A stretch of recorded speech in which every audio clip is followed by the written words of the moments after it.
Hello and welcome to 5 Legendary, looking at legendary characters from the Warcraft universe that are yet to appear in Hearthstone. Today, the mind-numbing, depressing behemoth called reality comes crashing into our wonderful Warcraft fantasy. This list was inspired by one of the comments on a previous list, celebrities from our world that have representation in the Warcraft universe. They made it into WoW, so you never know, they could make it into Hearthstone one day. It's unlikely they'll make it in, but since my mother-in-law is visiting at the time of this video's release, I thought you may enjoy this little bite-sized piece of content. There are a lot of celebrity and pop culture references in Warcraft, some of which made it into their now discontinued trading card game. Since I'm looking to suggest legendary minions here, these will all be celebrity references.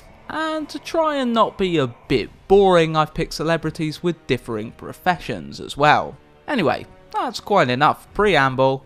Let's get cracking. Let's start with the legend someone mentioned that inspired this list, the Night Elf Mohawk. The Mohawk is a powerful class added to World of Warcraft by Mr. T when he hacked into the game because, believe it or not, he's pretty handy with computers. A class that uses two-handed weapons, a Mohawk's preferred method of travel is a frost saber. Not only is the Mohawk itself a game-breaking class, but their kit is pretty game-breaking too. Using its mighty Mohawk grenade wherever Mr. T's Mohawk goes, he makes the World of Warcraft look good, giving other players his hair scientifically proven to be the best in the world. It's probably best we deal with one of the more somber entries early on, Robin. In 2014, Robin Williams would lose his struggle with depression and pass away. That same year, Blizzard would release the Warlords of Draenor expansion. As a tribute to the beloved comedian and avid gamer, Blizzard added the Djinn Robin into the game, referencing perhaps Williams' most iconic role, the genie from Disney's Aladdin, though I'm sure people could argue with me there. To the south of the settlement Gromashar in the South Sea of Nagrand, heroes of the Warcraft universe could find the ever-burning lamp. If they interacted with it, Robin would burst forth proclaiming phenomenal cosmic powers, before shrinking back into the lamp saying, "Itty bitty living space," referencing lines from Aladdin. Djinn are powerful air elementals. In fact, when Alakir ruled as the elemental lord of air, second in command to him were the Conclave of Wind, a council of the mightiest Djinn. The Djinn Siamat was powerful enough to reverse the curse of flesh upon the Nephesset Tolvir in the Cataclysm expansion, turning their bodies back to their original stone forms. So not only was Robin referenced, he was made into one of the most powerful varieties of air elementals. In the Burning Crusade expansion, all adventurers would find themselves in Shattrath City, once the pinnacle of Draenei culture and religion. That was, until the Orcs, corrupted by the Burning Legion, lay siege to the city. The Draenei fought tooth and nail, but the city fell. It was left in shadow and darkness, until the arrival of the Naru, who came to the lands of Outland to stand against the Legion. The Naru had been drawn to the city as there was a small remnant of the Draenei priesthood known as the Aldor. With the aid of the Naru, the city was rejuvenated and the Aldor's numbers swelled, and as time passed, even more came to the city. While the Aldor and later the Scryers, once enemies of the priesthood welcomed by the Naru, had their own rises, Shattrath was no utopia. Poverty still ran through the lower city. Refugees fleeing from the wars that ravaged Outland would call these slums their home. Luckily for them, the fine establishment known as the World's End Tavern was there to help them drown their sorrows.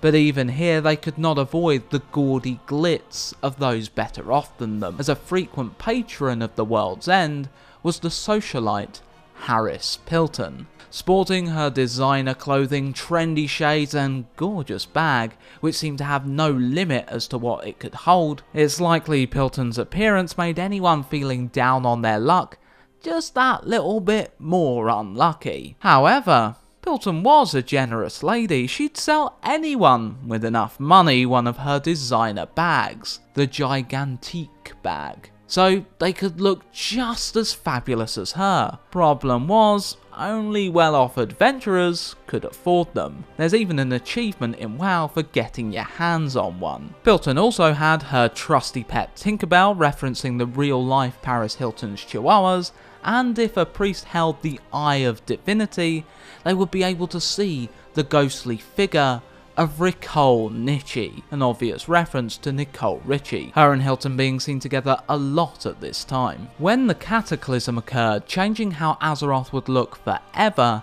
one of these changes was an island just off the coast of the Alliance capital, Stormwind. Seeing it as the ideal place to strike at their Alliance enemies, the Horde set sail, as did the Alliance to prevent the Horde from acting on their plans. However, both factions were ambushed by the Naga and the mighty Kraken, Ozumat. Scrambling to survive, adventurers would find ways to move quickly and breathe underwater. This allowed them to venture around the zone of Vashir, once an extravagant part of the highborn Night Elf Empire, now beneath the sea. Many Horde and Alliance were captured by Naga and held at the clutch in the Kelpthar forest. Naturally, heroes would look to save their allies, but some would find a Naga unlike any other.